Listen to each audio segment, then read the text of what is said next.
guys, nagluluto na naman ako ng langgonisa.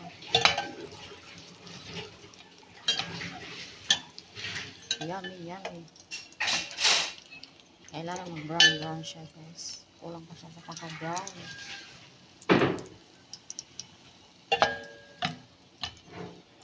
Halo-haloin lang para hindi masunog. Pinakuluan ko muna yan siya guys para maluto-luto talaga sa ilalim.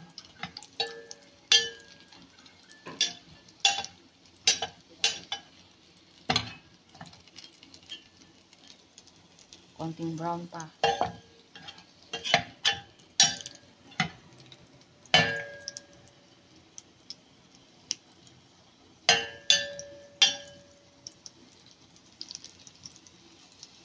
Yummy, yummy ang ulam namin ngayon guys.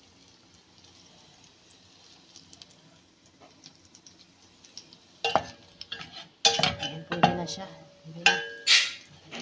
Pwede na siya ilagay sa lalagyan.